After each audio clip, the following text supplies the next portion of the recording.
madhura saralavakyam Ishatatvam prakashya Krishagata parishesha Ishaputro mritoya Tam atishaya pavitram Meri jam loka bandhum Vimala paramahamsam Ramakrishna bhajama.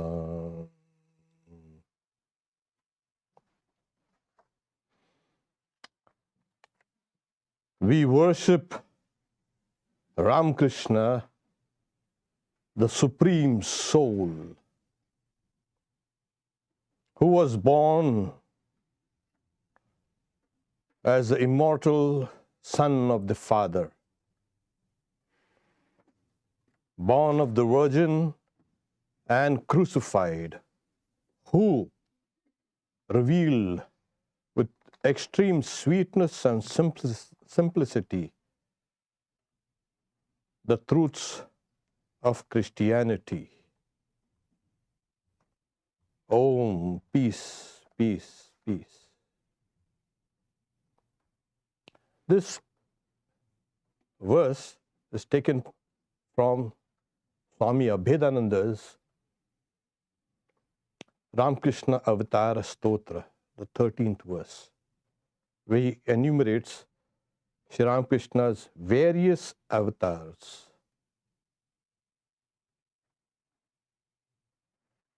Today is also Swami Saradananda's birthday.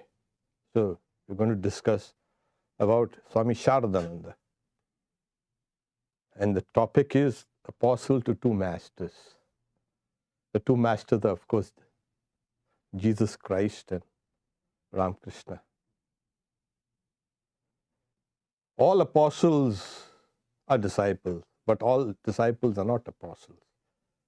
Jesus had 12.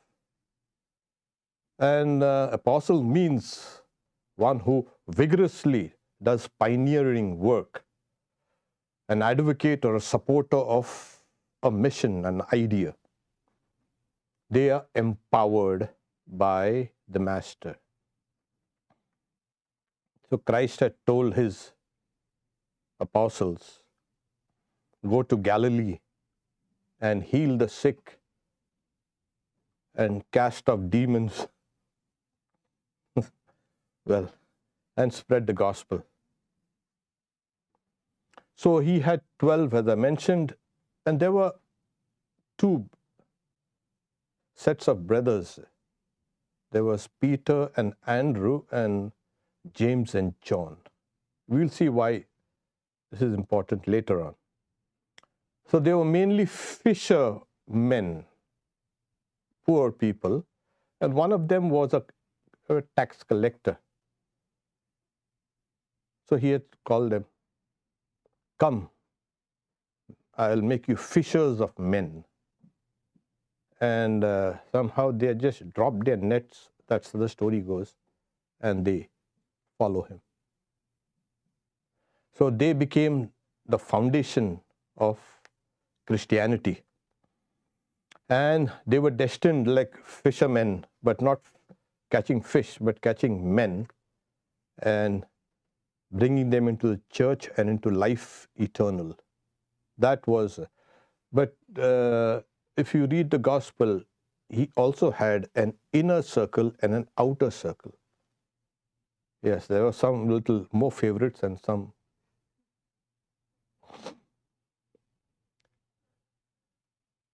So Sri Ramakrishna also had an inner circle and an outer circle of his disciples. So Sri Ramakrishna had 16 disciples, including Swami Vivekananda. And two of them, Swami Saradananda who later became Saradananda, and Swami Ramakrishnananda, they were cousins. They used to live together in the family house. So here we have we have got to see it in that particular context and bring out the similarities. So both the masters were born in very poor surroundings, conditions. One was born, as we have seen, in the manger, that's what is described, and one was born in a mud and a straw hut. Both were born far away from the political and cultural centers. And that was why they were, you can say, left out of that bad influences. Both times were full of turmoil. The Jews were under the Roman tyranny, and India was under the British tyranny.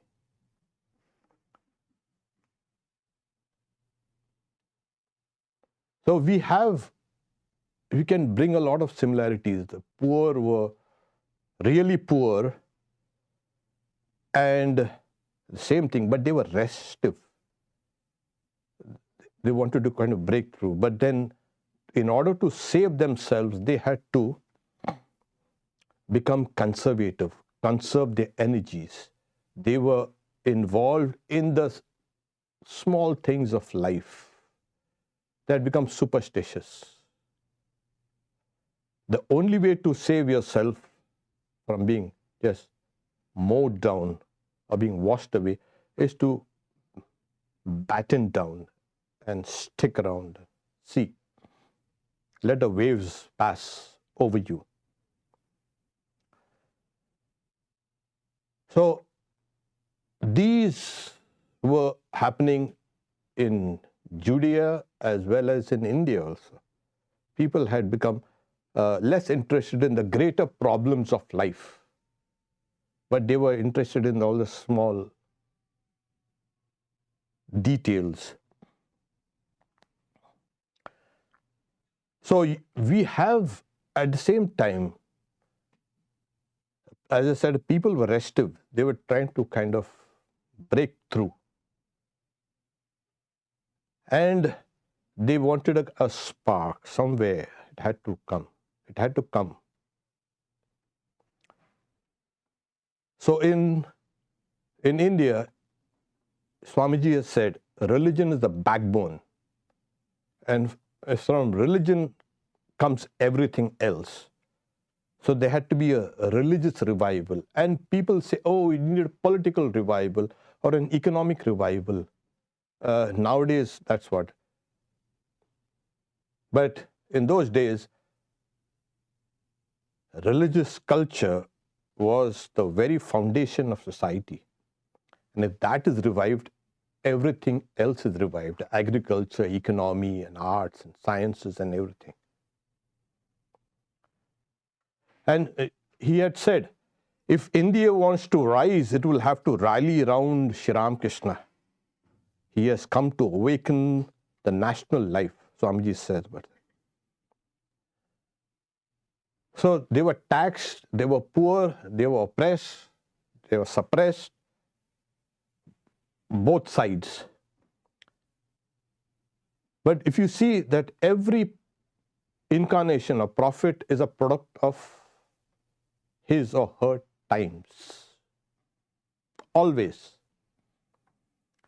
So he is a creation of the past, and yet he or she, they create a future, not only of that particular society and race, but for all races. So this impetus had to come, and it came in the form of these masters. And they were real great masters. So the first, one of those things I'll try to show parallels. Sri Ramakrishna's disciples had gone to Anandpur, Swami Premananda's birthplace, for the Christmas vacation. They were invited, and then they had all gone there. And so they spend their time in meditation and everything. One night, when a break was done in the night meditation, Swamiji began speaking about the story of Jesus, beginning with the mystery of his birth, through his death and resurrection. Through his eloquence, his brothers could catch something of that apostolic fervor that had impelled Paul to spread Christianity. Narendra had, that is Swami Vivekananda, had charged them to become Christ themselves and to aid in the redemption of the world, to realize themselves, to realize God, and deny themselves. And it was here that they had vowed to form a band of brothers, as they say. That this was the first nucleus. And they had all stood up. They held their hands in front of sacred fire. Everything was quiet in the middle of the night. And they were charged with that. Swami Vivekananda charged them. This, you will have to spread this gospel. The gospel of Sri Ramakrishna. Like Christ had asked them to spread the gospel, had charged the apostles. And later on, they discovered that it was Christmas Eve. That's the reason why we celebrate Christmas Eve. Swami Shivananda says, quote, "Our resolve to become organized became firm at Anandpur. The master had already made us sannyasins. He had made us. So this is the very beginning, the nucleus, the formation. About Swami Saradananda, Sri Ramakrishna says, in a vision, I saw that Shashi, Swami Ramakrishnananda, and Sharat, who later became Swami Saradananda, had been the followers of Christ. They're both brothers. In India, cousins are considered brothers only. So, as I said, Peter and the other brother, Andrew and James and John. So we don't know. I don't want to speculate. Otherwise, people will say, oh, it could be this, it could be that. Let's not go into that. So on the first meeting, sensing their spirit of renunciation, he had asked someone to bring down a book. And then he says, bricks and tiles, if burnt with a trademark on them, retain those marks forever. Those who have been to India have seen these clay baked, the baked tiles made of clay. And they all have a kind of a trademark, a stamp. So it has to be stamped before it is baked, and then those marks. It's like as if they were stamped already, and they're going to retain those marks on them. And then somebody says, asks a question, then so is it wrong to marry or something like that? Is it against the will of God? Sri Ramakrishna say, you have perfect liberty to do so, don't worry. But what I've said is between two of us, between us. And then he says, from the book itself, he said, you don't know how Sri Ramakrishna had marked those pages or something like that, but somebody read from that passage, from it's Christ saying, for there are some eunuchs which were so born from their mother's womb. There are some eunuchs that are made eunuchs by men, and there be eunuchs which have made themselves eunuchs for the sake of the kingdom of heaven. And he also said, he that is able to receive it, let him receive. So Jesus had made them, as they say, monks. And the first disciples of Sri Ramakrishna were all monks. Sri Ramakrishna's room was full of pictures, This is nothing. He was full of pictures and statues and this and that. One of the pictures in the room was Jesus lifting Peter from the drowning Peter. There's a story that goes that Christ was walking on the water, and then it was some dazzling display of miraculous powers or yogic powers, and then Peter asked him, saying, "Can I also come? Can I come?" He said, "Come here, come in." And he stepped in the water and he started drowning. And then he said, "Oh, you of little faith." He had to lift it up. So Sri Ramakrishna also had given certain examples. So, like this, walking on the water of little faith. So there was one incident where Vibhishana, the brother of Ravana, who had become the king of Sri Lanka after Ravana was killed. So he told a messenger, he tied in his cloth something, saying, "You go, walk across the water and go to the mainland." And that person was curious. He started walking, and he kept on walking on the water. And then he was so delighted. "Wow, I'm actually walking on the water. Then let's see what was tied in the corner of my cloth." He opens the knot and sees a leaf with only one name, Rama. "Oh, only this." And the moment he said, "Only this," he sank in the water. Faith. So Swami Saradananda, he was born in Calcutta in December 23, 1865. His father was Girish Chandra and Chakravarti, and his mother was Neelmani. Very pious people. They had a very large family, and they were quite well-to-do for those times because they had a pharmacy. And his father had wanted Sharat to take over the business, obviously, and he wanted him to go and join the Calcutta Medical College. And he was hesitant, and Swamiji had said, no, you go and study medicine. So he had enrolled, but he couldn't complete his medical, you can say, college. He left because he had to serve Sri Ramakrishna. But even as a young boy, he was found to be very quiet, and people thought him to be a little kind of dull. But he was very intelligent and very compassionate. He used to meditate, of course, and he used to spend his pocket money to help his classmates, the poor, sometimes clothes, sometimes books, etc. So he also exercised regularly. In fact, he was one of the strongest.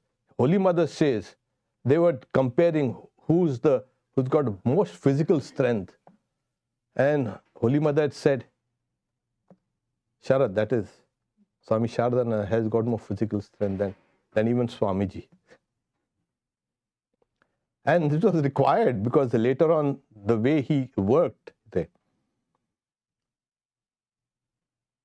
So he had seen in a vision both these boys. They were companions, the disciples of Jesus in their previous birth.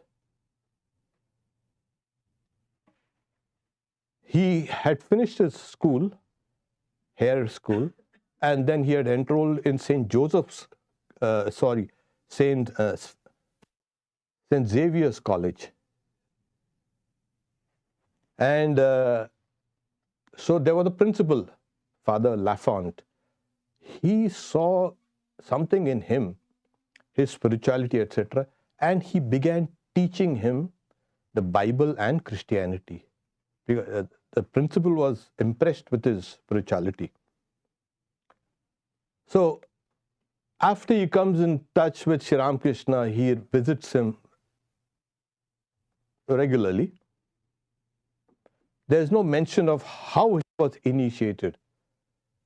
But one time there's an incident where Swami Saradananda could not meditate deeply. Mind was restless. So he goes and tells his guru, mind is restless. So Sri Ramakrishna had put his index finger between his eyebrows, and that had stilled the mind like a flame in a windless place. That is illustration of samadhi, according to the Bhagavad Gita.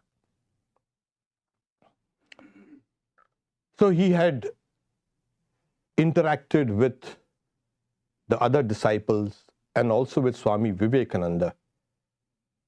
And so Sri Ramakrishna had asked him, how would you like to realize God? So he had said, Sri Ramakrishna, what divine visions would you like, etc., in meditation? So he has said, I don't want to see any visions. I don't like visions, etc. But I want to see God as embodied in all beings. So it is that Sarva Bhute Brahma Darshan.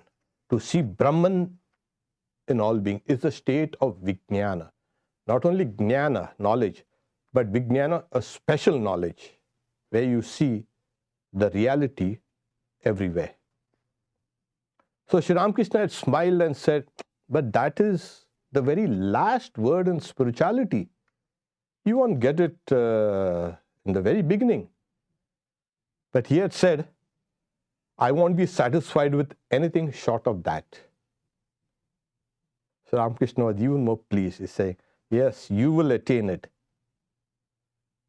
And we can see how this enabled him to write that comprehensive life of Sri Ramakrishna, called Sri Ramakrishna and his divine play, Leela Prasanga. He also wrote Bharate Shakti Puja, that the Shakti worship in India. One time he was asked, after he had completed writing the entire, you can say, the magnum opus, Sri Ramakrishna's life. So he said, all these things that you describe, Sri Ramakrishna's Samadhi, Bhava Samadhi, Nirvikalpa Samadhi, and all these things. So Swami Saradananda said, I have written nothing which is not beyond my experience. So he had experienced everything that Sri Ramakrishna had experienced, and he had written about it. So we think that, oh, he collected all data and he started writing. No. He experienced, especially the initial chapters on Sri Ramakrishna, where he wants to explain what Sri Ramakrishna was, where he goes into the spirituality of Sri Ramakrishna. So he had experienced all these things. Not only that, all the various paths also. So that is saying a great deal. And so this was he. Now, he was extremely, you can say, compassionate. And in the first monastery, he was taking care of everybody, nursing them whenever they are sick. Not only the monastic brothers, but even devotees. He was the first to go there, putting his own life at risk. And he said, no, don't worry. Nothing is going to happen to me. I will serve. He traveled extensively all over India. And always others came before his needs. And we see that it's a tremendously remarkable life. If you ever read his life, it's very inspiring. Swamiji was in the West, and he wanted someone to pick up the work here in London first. So he had called Swami Saradananda. Saradananda had arrived. He had never spoken in public. And he's saying, please don't make me do this. And Swamiji had scolded him. And he was feverish also. He was saying, see, I've got fever also. So Swamiji had touched him and taken off his fever and said, go and. And he was very successful as a speaker in London. And so he continued his giving classes in London. In the meantime, Swamiji had already come out to the US. This was during Swami Vivekananda's second visit to the West. Here, one of his works were, apart from his lecturing there, he had to collect materials because Max Muller had written something about Sri Ramakrishna in the 19th century. There was a magazine, The Real Mahatma. And he wanted to expand on the book. So Swami Saradananda was tasked to supplying him material. That later came as Sri Ramakrishna, His Life and Sayings. This book is still available. This is one of the first books on Sri Ramakrishna that had come out in the West. So Swami Saradananda was tasked and he wrote most of it. He asked Swamiji to go through it. Swamiji had said, oh, it's okay. Just corrected a few words and he had interacted with Professor Max Muller at Oxford. So Max Muller was a little skeptical. Oh, these guys are trying to draw the parallels between the life of Christ and the life of Sri Ramakrishna. One instance was when Sri Ramakrishna was little, he attended, uninvited of course, assembly of Pandits discussing vigorously some scriptural point. And he was like a child, he was delighted and looking at them. And then he spoke a few words and solved that naughty problem. And all the Pandits were stunned. And they took him on the laps and they blessed him and this and that. So Max Muller said, no, this is, because the same thing had happened in the life of Jesus, that Mary and Joseph were running around searching for him in the crowd because they had gone to the pilgrimage to Jerusalem. And they returned and they found that he's not there. They run back and they find him sitting down with all these priests in the temple, Solomon's temple probably. And all of them are rapt listening to the young boy. So that was, I think, one of the last mentions of Jesus in the gospel till he makes a grand, you can say, arrival with John the Baptist. So he said, no, it's okay. But we can see that, he's skeptical and anybody would be skeptical, but these things actually happened. So we can see the parallel. So he had gone, when he was going on his way to London, he had stopped in Rome. And he had gone on a tour. And when he stood in front of the St. Peter's Basilica, he had gone into Bhava Samadhi. So some of the authors say, oh, maybe he was reminded of his previous incarnations' connections with. But let's see that, and he had a grand vision of the Basilica. And he also went to the Vatican Library and all these various sculpture library. And so maybe, we don't want to speculate on it, but then he had an experience at St. Peter's.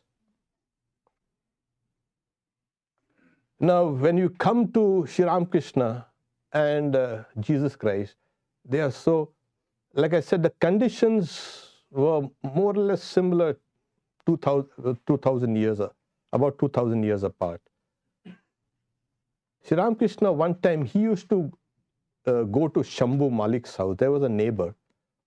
Shambhu Malik had a great, you can say, passion about the Bible, and he used to read out passages to him.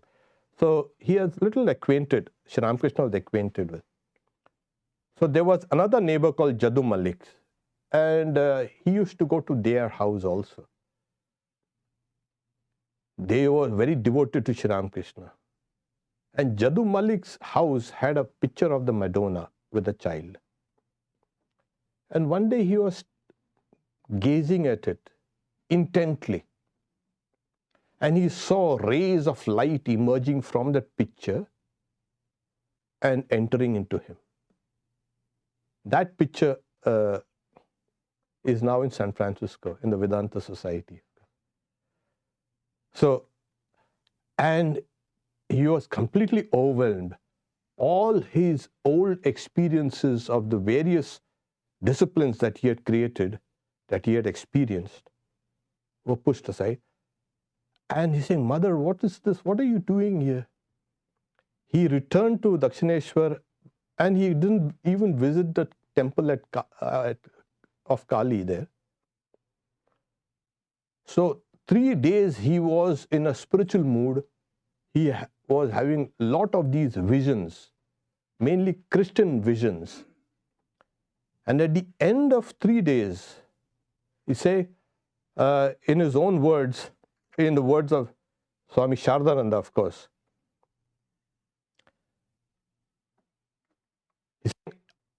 he saw a marvelous God-man of very fair complexion was coming towards him, looking steadfastly at him.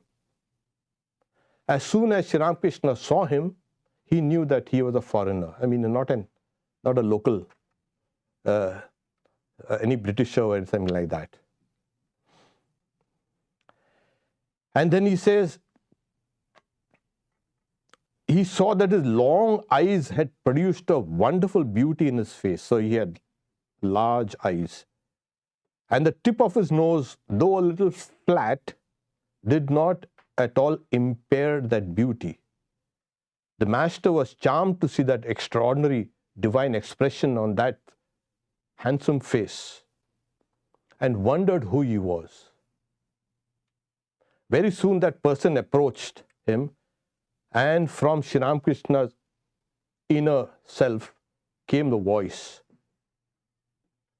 This is Jesus Christ, and very significantly, the great yogi, the loving Son of God, one with the Father, who gave his heart's blood and put up with endless torture in order to deliver men from sorrow and misery. And Jesus came and merged into Sri Ramakrishna. So again, here we have a great yogi. And Sri Ramakrishna also is called a great yogi. So this was an experience.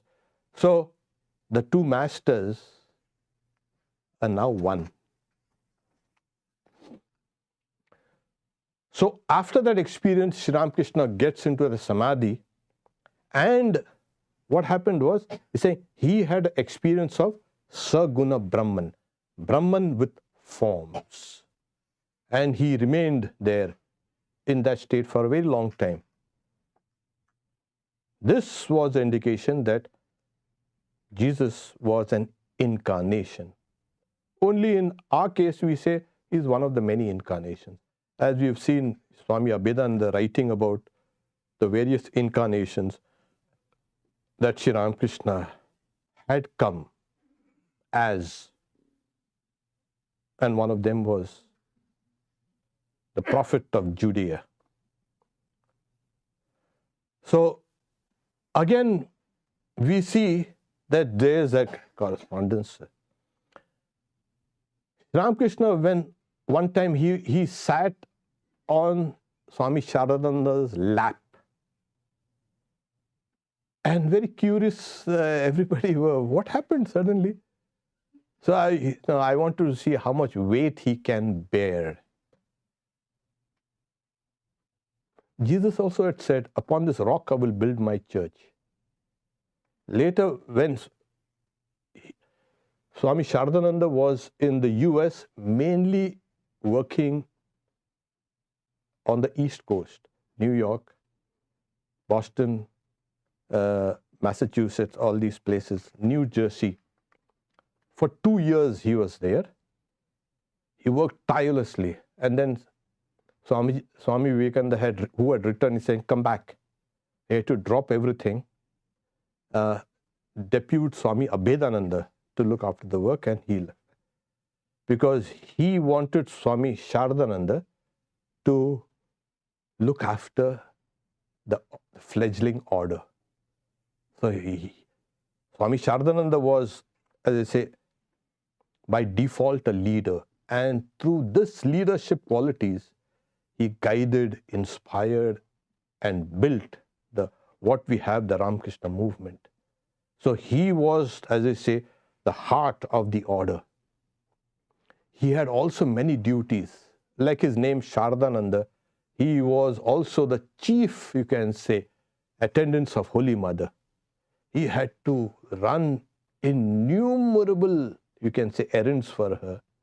Look after her, look after her family, look after the monastics and their problems, their feeding and clothing. It was a huge task, but never did he ever complain. He was very calm and collected and quiet. Swamiji one time had said, you have the blood of a cold water fish. He doesn't get ruffled. But he did. He managed to ruffle one time Swami Saradananda. He scolded him so badly. Swami Saradananda said, he's telling Raja Maharaj, I don't know why I want to leave this place. For no reason he's scolding me. But they knew each other, of course. But he was very level-headed, cool, calm, and he had that great realization, you see. And he was guiding. So he was, as it were, like St. Peter, who was looking after, like the rock, trying to manage everything. And today, the order is, you can say, directed in the direction that order is going to is because of him.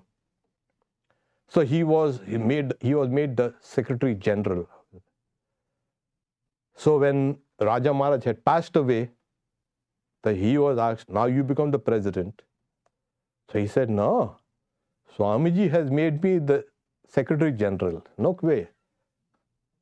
So they had Swami Shivananda put there. And they had, as I said, he was mainly tasked with looking after two things. The monastery and how it was spreading, as well as how mother's comfort could be maintained. Because he knew who she was. Plus he was editing, he was writing, he was helping people, nursing people, endless, and his life was full. And yet at a time, he never gave up on his meditation. He used to sit down for hours and hours. What do you need to do that for? Why? That person has attained the very highest. These meditations of these direct disciples were necessary because they were putting in the power in the order. How do you grow? Through this spirituality. And they were investing all their spiritual powers into the order. So we have the very epitome of the spiritual, you can say, powers of Swami Saradananda guiding everything. So we have now Swami Saradananda and of course Swami Ramakrishnananda, the two apostles of Sri Ramakrishna, who were also apostles of Christ. Of course, everybody will not agree with that, but from what has been mentioned in the books, it's apparent that, and Sri Ramakrishna's visions were true. They are not figments. One time he had asked the Divine Mother Kali, saying, if my visions are true, there was a big boulder. This boulder will leap 3 times. And it had leaped. So Sri Ramakrishna's visions and about his disciples and about everything, they were true. And so we take that as evidence. We don't have genetic evidence, DNA evidence. So, and we've seen how Sri Ramakrishna had a vision of Christ and Christ had merged. So there were not 2 masters, there's just one master. So both were disciples of one master. One time the master had asked M, what do you think about all these things that you're seeing? Because they had gone to a house in Calcutta where there were 2 sisters. One sister was busy cooking and cleaning and this and that. Another sister was sitting down with Sri Ramakrishna and serving him and listening to him. And the other sister who was busy in the kitchen, she complains to Ramakrishna, tell her to help me, come and help me. And M was there. M had he had read, he was a student of the Bible. So he's saying the similar incident that happened in the life of Jesus. There were 2 sisters, Martha and Mary. And Sri Ramakrishna, he had smiled. And then he had asked, well, after seeing all this, what do you feel? M, he said, I feel that Christ, Chaitanya and yourself, all 3 are one and the same. It is the same person that has become all these 3. Sri Ramakrishna said, yes, it's all one, it's one. It is indeed one. Don't you see that it is God alone who dwells here in this way, that is in him. As he said, Sri Ramakrishna pointed out to it. So it is like when Swami Abhedananda wrote about Sri Ramakrishna as coming at different epochs of human history, as different avatars. So it makes sense to connect. And as Sri Ramakrishna says, the same moon rises every day. So the same God appears again and again. We don't say that moon has gone and the new moon has come. It's the same moon.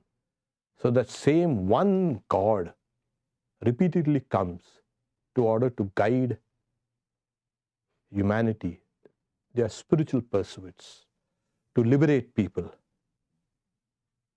And along with that incarnation comes a set of souls who are enablers, who will enable that mission to be accomplished.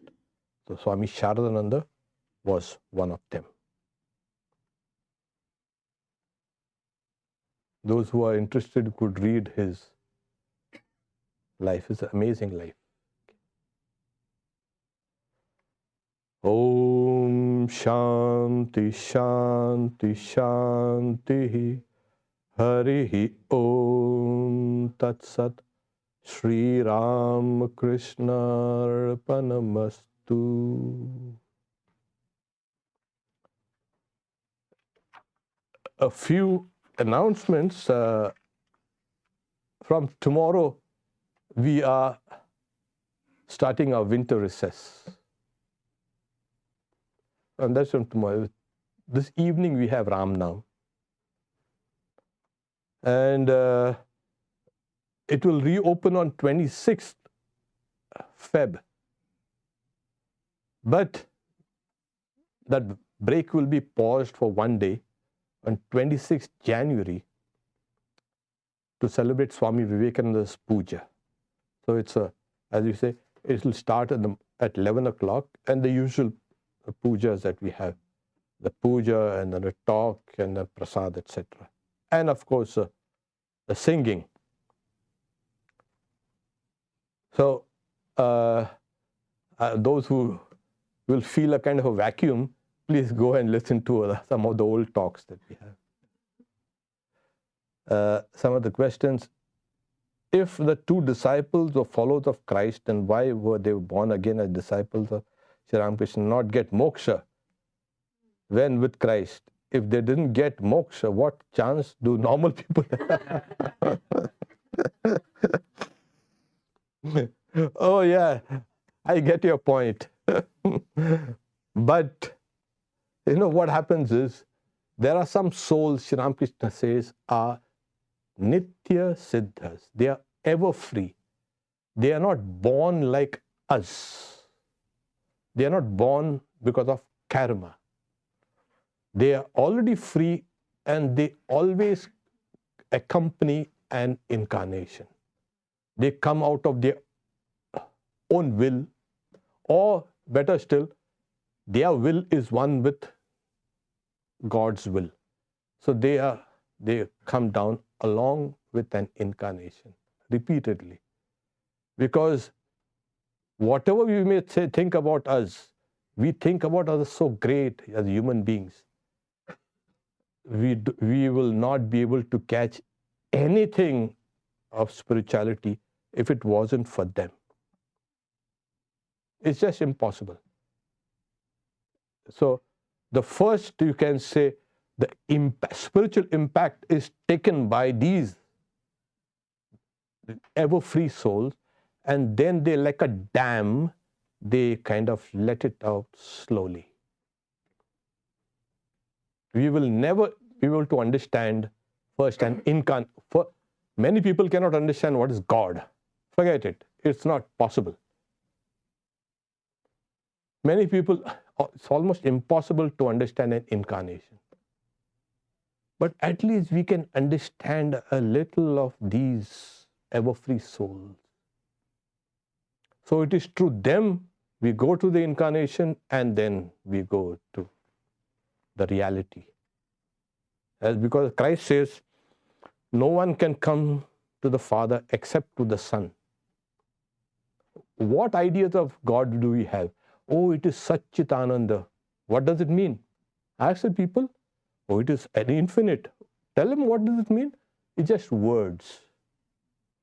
So to understand God, you need an incarnation, an avatar. And an avatar to be understood, you need this circle of disciples. Have to. Whenever you can.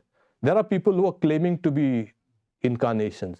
So first what we do is, we see those around him. You know, a person is known by the company he keeps. We'll see the company he is there. And we'll say, these are just ordinary jivas. These jivas cannot understand or undertake this mighty task of spiritual reconstruction. So don't worry, you will get moksha if you come out here to Sri Ramakrishna. But these are ever-free souls. How exactly does one meditate in order to deposit spiritual powers towards a specific task, like strengthening the Ramakrishna order?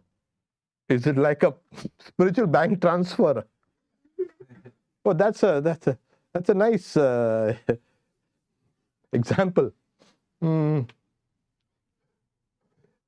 Yeah, something like that. There's no bank and there's no transfer. It's like what happens is, like you have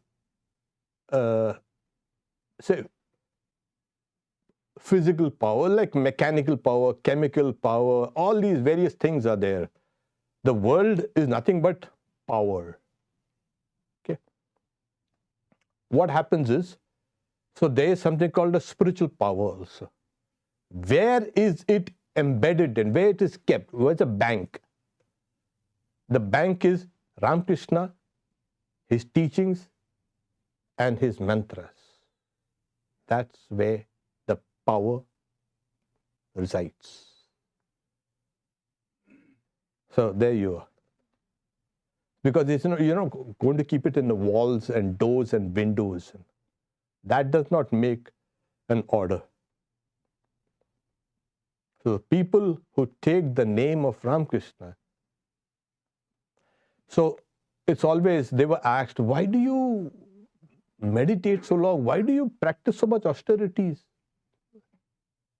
They were saying, oh, we are trying to make what Sri Ramakrishna gave ours, and own it. It was actually, they're doing it for the future. They are doing it for humanity, not only for the order or something like that. They're doing it for humanity. And Swamiji says, this will go on for 1500 years. The power that's released here will go on for 1500 years, he's saying. So how does that happen? Because of this power that's deposited.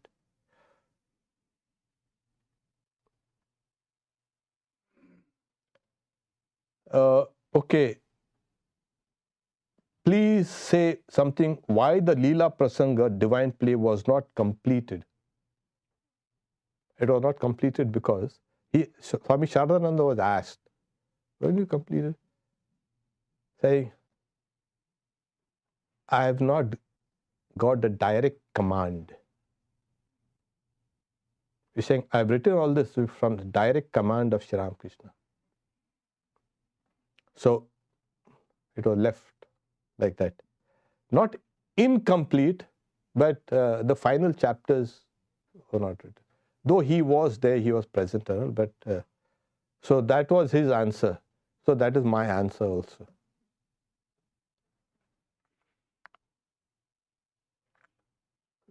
Okay. So on in-person questions can be answered. Om, peace, peace, peace.